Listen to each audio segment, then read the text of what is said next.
The rain hammered against our apartment windows that Tuesday evening, each drop seeming to echo the rhythm of my heartbeat as I stirred the pasta sauce. Maya was late again, the third time this week. Her text had been brief, working late. Be home soon. I'd stopped asking questions months ago, learned to swallow the knot of anxiety that formed whenever her phone buzzed with notifications she'd quickly dismiss. When the door finally opened at 9:47 p.m., I heard it before I saw her, the hesitation in her footsteps, the way she lingered in the entryway instead of calling out her usual greeting. I turned down the burner and walked into the living room, finding her standing there with mascara-smudged eyes and rain-dampened hair, clutching her purse like a shield. Daniel. My name came out as barely a whisper. We need to talk. Those 4 words.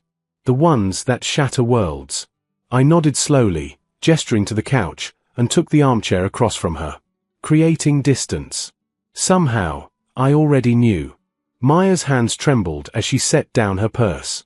She'd always had delicate hands, hands that once reached for mine across dinner tables, that smoothed my hair when I was sick, that I'd held on our wedding day 7 years ago. Now those hands twisted together in her lap, knuckles white. I slept with someone last night, she said, the words tumbling out in a rush. Adrian from work. We stayed late finishing the quarterly reports, and we went for drinks after, and I don't know how it happened, Daniel. I don't know. The pasta sauce was probably burning.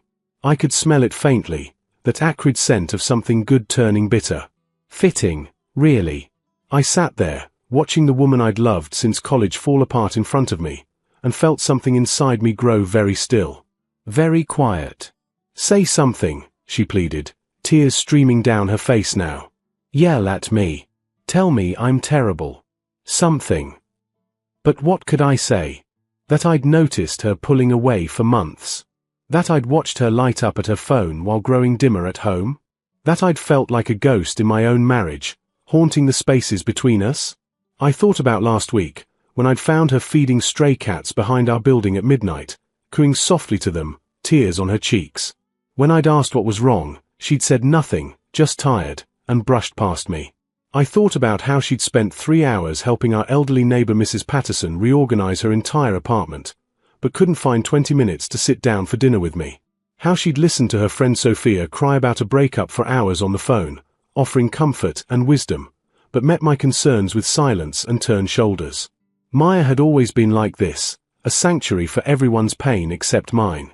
She'd collect wounded things, pour herself into fixing them, and come home empty. I'd loved that about her once, her enormous capacity for empathy. But somewhere along the way, I'd stopped being someone she wanted to save and became someone she needed saving from. Are you in love with him? I finally asked. She looked startled by the question.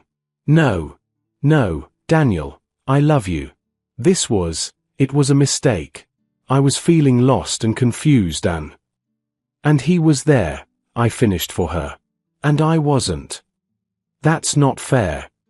Maybe not. I stood up slowly, my legs feeling strange beneath me, disconnected. But it's true, isn't it? I've been right here, Maya. Every day, every night. Waiting for you to see me again. She sobbed harder, reaching for me, but I stepped back. Not from anger, I barely felt angry at all. Just hollow. Carved out. Well, I said softly, the words feeling foreign in my mouth. Congratulations. Her face crumpled in confusion. What? Congratulations on finally finding someone who could reach you. I've been trying for months. I walked back to the kitchen, turned off the burner, and scraped the burnt sauce into the trash. Behind me, Maya's crying filled our home like the rain outside. Relentless, overwhelming, and far too late. I didn't sleep that night. Maya had retreated to our bedroom, her bedroom now, I supposed, while I lay on the couch staring at the ceiling, replaying 7 years of marriage like a film reel stuck on repeat. Searching for the moment we'd lost each other. Morning came with weak sunlight filtering through grey clouds. Maya emerged around 7, dressed for work, eyes puffy and red. She paused when she saw me sitting at the kitchen table with cold coffee. I called in sick, she said quietly. We should talk more. Will talking change what happened? No, but, Daniel, please. I need you to understand. I gestured to the chair across from me. She sat, and for several minutes, neither of us spoke. Outside, I could hear the city waking up, car horns, distant sirens, the rumble of the subway beneath our building. Normal sounds. The world continuing as if mine hadn't ended. Do you remember when we met? Maya finally asked. At that campus coffee shop. You were struggling with your laptop, and I offered to help. You bought me a coffee. Said anyone having a Monday that bad deserved caffeine on someone else's dime. A ghost of a smile crossed her face. You were so grateful. Most people would have just said thanks and left, but you stayed. Asked about my day, really listened. Made me feel. She trailed off. Seen, I finished. You made me feel seen too. That's what I loved about you. About us. Her voice cracked. You were the first person who looked at me and didn't just see someone who could fix their problems. You saw me. What changed? The question came out rawer than I'd intended. Maya's hands wrapped around her own untouched coffee mug. My dad died. I blinked. Her father had passed 2 years ago, a sudden heart attack. She'd been devastated but had handled it with her typical grace, organizing the funeral, supporting her mother, being strong for everyone. Maybe too strong. I know you were there for me during that time, she continued. But Daniel, I felt like I was drowning. Every day, just trying to keep my head above water. And everyone needed me to be okay. Mom, my sister, my friends at work. They needed me to be the strong one. I never needed that from you. I know. But that was somehow worse. She looked up at me, eyes pleading for understanding. With you, I could have fallen apart. Should have fallen apart. But if I started, I was afraid I'd never stop. So I just kept moving. Kept helping others because it was easier than facing what I was feeling. I remembered those months. How she'd thrown herself into volunteer work, spent every weekend at her mother's house, took on extra projects at the office. How I'd try to hold her at night and she'd go rigid in my arms, whispering I'm fine while tears soaked the pillow. And Adrian? I forced myself to ask. Maya flinched. He started at the firm 6 months ago. He was lost, struggling with the transition from his old job. I helped him adjust, showed him the ropes. He started coming to me with questions, problems. It felt good to be needed. I needed you. You loved me. That's different. She wiped her eyes. Adrian needed me to function, to survive in that environment. It made me feel useful. Important. With you, I just felt guilty for being a mess. You were never a mess to me. But I was one to myself. Her voice rose, then broke. Don't you understand? Every time you looked at me with those patient, loving eyes, I felt worse. You deserved someone whole, someone who could love you back properly, and I was just broken. Scattered in pieces I couldn't put back together. I absorbed this, trying to fit it into the narrative I'd constructed. The wife who'd grown distant, who'd found comfort in someone else's arms. But Maya had always been complex, hadn't she? Always taking on everyone's burdens, smiling through her own pain. Last night, she whispered, Adrian told me he was thinking about quitting. The job was too much, he said. And I realized I'd become his crutch. Just like I do with everyone. I went to his place to talk him through it, and he kissed me, and I didn't stop him. I should have. God, Daniel, I should have. But for one moment, I wanted to feel something other than numb. Something other than guilty and broken and tired. And that's unforgivable. She reached across the table for my hand, but I pulled back. Not from cruelty, I just couldn't. Not yet. You're not broken, Maya, I said quietly. You're hurt. There's a difference. But you've spent so long trying to heal everyone else that you forgot you needed healing too. And I hurt you in the process. Yes, I agreed. You did. She crumpled, shoulders shaking with silent sobs. Outside, rain started again, gentle this time. Washing the streets clean. If only it were that simple for us. The next few days existed in a strange limbo. Maya had asked if she should move out, and I'd told her no, not yet. We needed time to process, to figure out what came next. So we orbited each other in our small apartment like planets that had lost their gravitational pull, polite and careful, never quite touching. I took the week off work. Told my boss it was a family emergency, which was technically true. My colleague James called twice, concerned, but I couldn't bring myself to explain. How do you tell people that your marriage is dissolving not with a bang but with a whimper? Maya kept going to work, leaving early and coming home late. I wondered if she was avoiding me or avoiding herself. Maybe both. On Thursday evening, I was making dinner, just pasta again, something simple, when my phone rang. Maya's mother, Linda. Daniel, sweetheart, I haven't heard from you in weeks. How are you both? I stared at the boiling water, watching bubbles rise and burst. We're managing, Linda.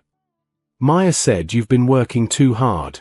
She worries about you, you know. Did she? I couldn't tell any more what Maya felt about anything. I'm okay. How are you holding up? We talked for 20 minutes about her garden, her book club, the new neighbors who played music too loud. Normal things. Safe things. When Maya walked in near the end of the call, she froze, seeing her mother's name on my screen. She wants to say hello, I told Maya, holding out the phone. Maya took it with shaking hands. I watched her transform, straightening her shoulders, brightening her voice, becoming the daughter Linda needed her to be. Hi, Mom. Yes, I'm great. Work is busy but good. Daniel's taking care of me. The lies came so easily. I finished making dinner while she talked, setting 2 plates on the table. When she hung up, I saw guilt flash across her face again. You didn't tell her, Maya said softly. Not my place to tell. I handed her a fork. Besides, she's your mother. You should be the one to decide when and what she knows. We ate in silence for a while. The pasta was overcooked, the sauce bland. I'd forgotten to add salt. Seemed metaphorical somehow. I saw Mrs. Patterson in the hallway today, Maya said eventually. She asked about you. Said she hasn't seen us together lately, wondered if everything was all right. What did you tell her? That we've both been busy. She didn't believe me. She has this way of looking right through you, you know? I did know. Mrs. Patterson was 83 and sharper than people half her age. Last month, she'd pulled me aside and said, that wife of yours is running from something. You can't save people who won't stop running, Daniel. Sometimes you have to let them hit the wall. I saw the stray cats this morning, I told Maya. The orange one is getting bigger. You've been feeding them well. Her eyes filled with tears. They depend on me. Yes, they do. So do I. Did. The correction stung us both. Daniel. She set down her fork. Adrian texted me today. He wants to talk. To apologize to you. Something cold settled in my chest. No. But maybe if you heard. No, Maya. I kept my voice level, calm. I don't need his apology. This isn't about him. It's about us. About you choosing to turn to him instead of me. I made a mistake. You made a choice. I met her eyes. And now I have to make mine.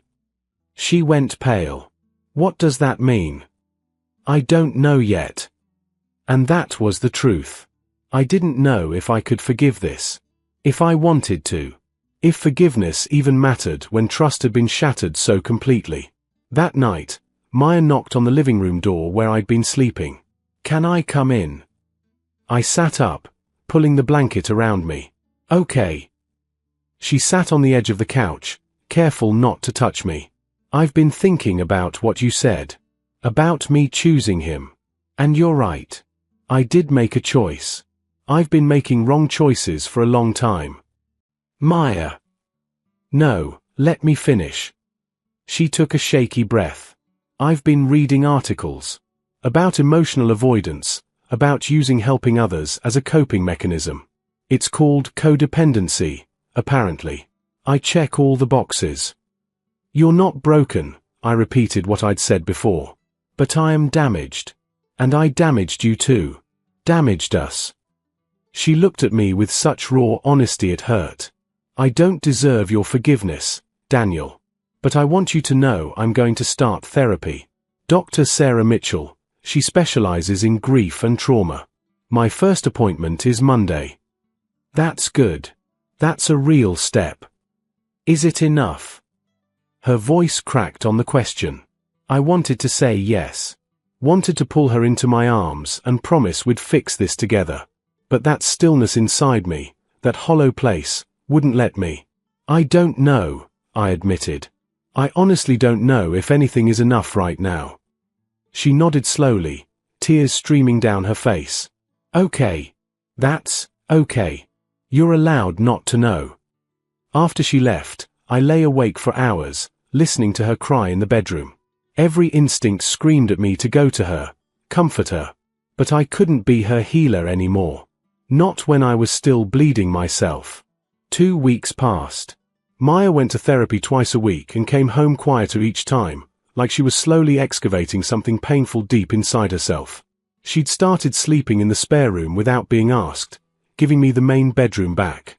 Small gestures that somehow made everything feel more permanent. I returned to work, threw myself into a new project.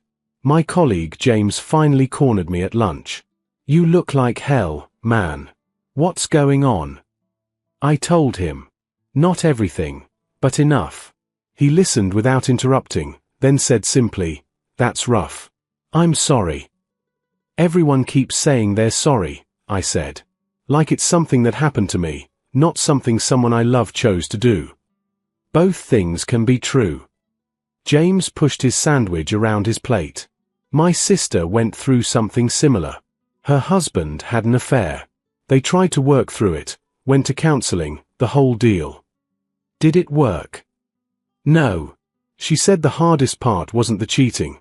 It was realizing that the person she'd married had become someone she didn't recognize.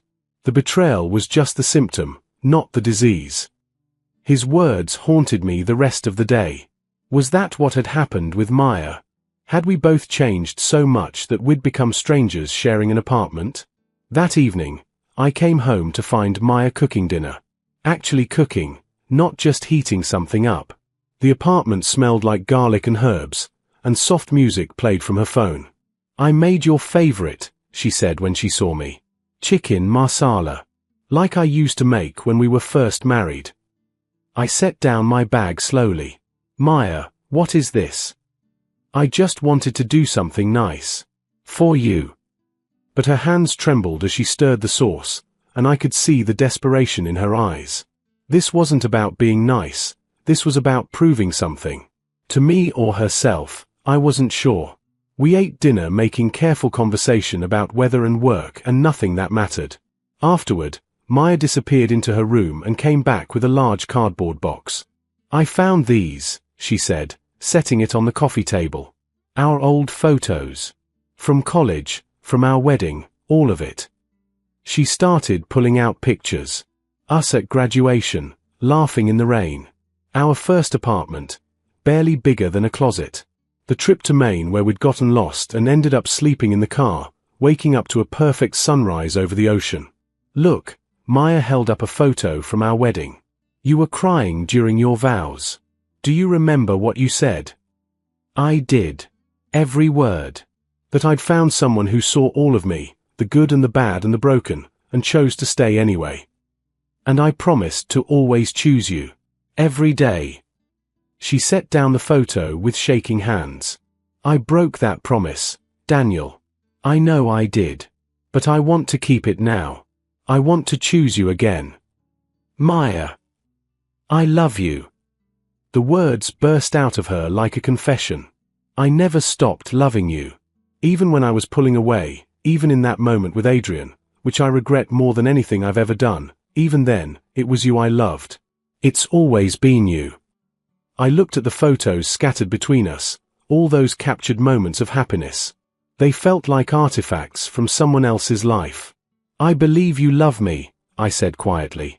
But loving someone and being able to love them properly are different things. I can learn. I am learning. Dr. Mitchell says I've been using caretaking as a shield, avoiding my own feelings by focusing on everyone else's. But I'm working on it, Daniel. I'm really trying. I can see that. Then why? Her voice broke. Why do you still look at me like you're already gone? The question hit like a physical blow. Because she was right. Somewhere in the past 2 weeks, while Maya was discovering why she betrayed me, I'd been discovering something too. I'd already started letting go. Do you know what the worst part is? I asked. It's not even the cheating. It's that for months before that, I felt invisible. I'd talk and you'd nod but not hear. I'd reach for you and you'd move away. I watched you pour yourself into strangers while I starved for your attention. I know. And now you're trying so hard, making my favorite meals, finding old photos, saying all the right things. But Maya, where was this effort 6 months ago? A year ago? Why did it take you destroying us for you to finally see me again? She had no answer. Just tears streaming down her face, her whole body shaking with silent sobs. I don't want to be the crisis that woke you up, I continued, my voice steady despite the breaking inside. I want to be the person you choose when things are ordinary. When life is boring and hard and there's no drama to focus on. You are. You could be. I can do better. Maybe you can. But can I? I stood up, looking down at the scattered photos. Can I wake up every day and not wonder if you're pulling away again? If the next time life gets hard, you'll run to someone else? Can I spend the rest of my life waiting for you to finally finish healing enough to really be here with me? That's not fair, she whispered. No, I agreed. None of this is fair. Not to you, not to me. That's the point. I walked to the window, watching the city lights blur through my own tears. Behind me, Maya gathered up the photos with shaking hands, each one a little piece of us she was desperately trying to save.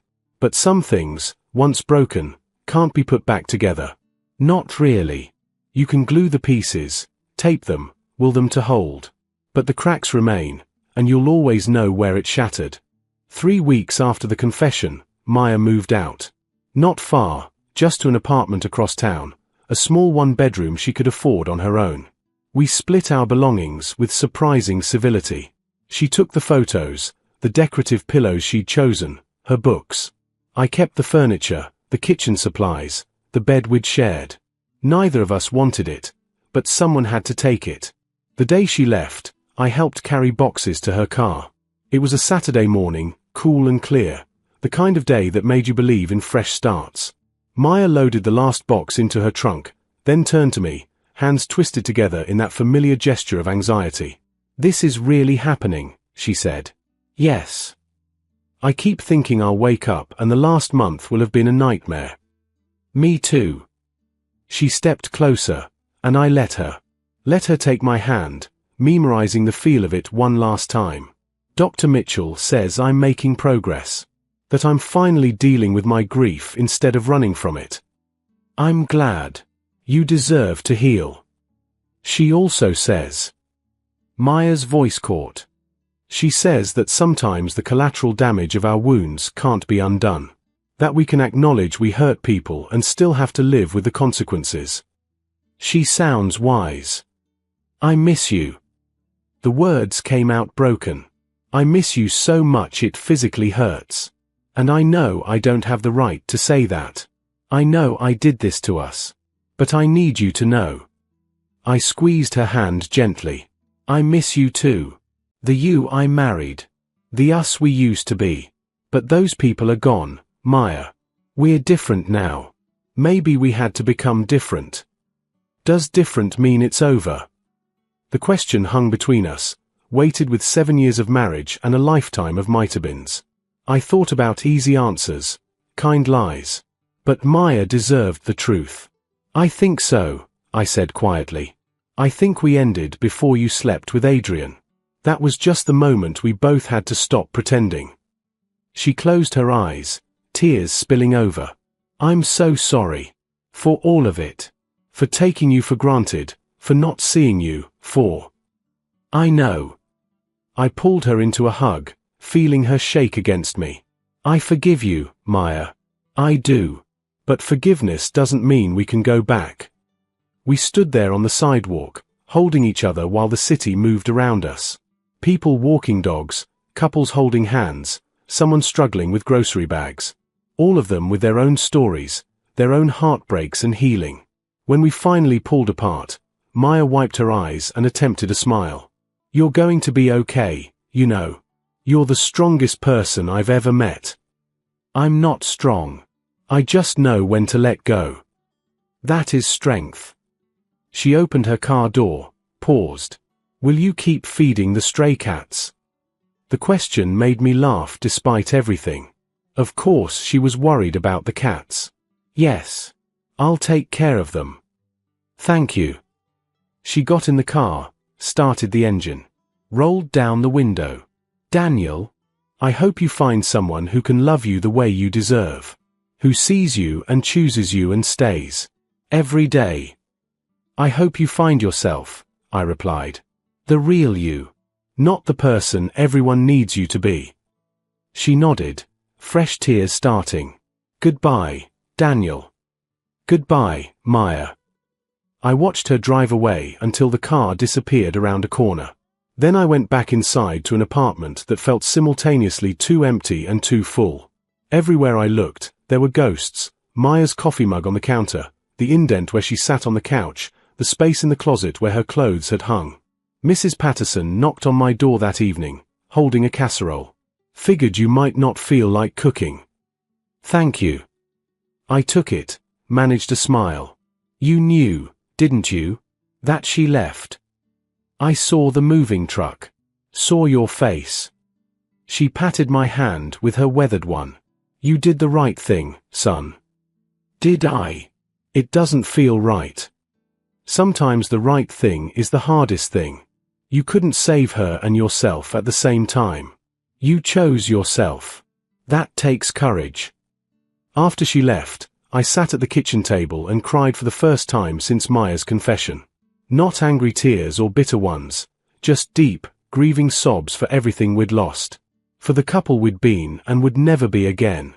The following Monday, I called a therapist of my own.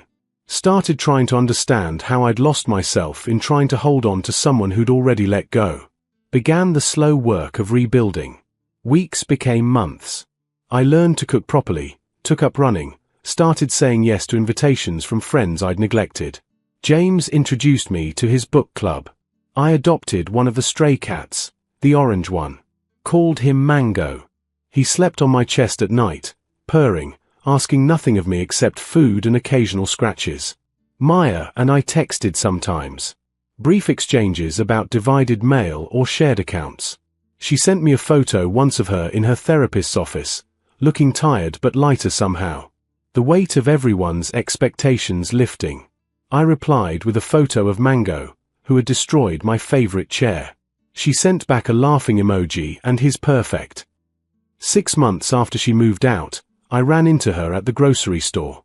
She looked different, hair shorter, wearing colors she'd always said weren't her style. She was with someone, a woman with kind eyes and an easy laugh. Daniel, Maya said, surprised. This is Sophia.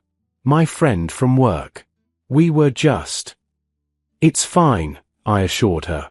Good to see you, Maya. You look well. So do you. Her eyes were warm, sad, but not desperate anymore. Really well. We talked for a few minutes about nothing important, then said goodbye.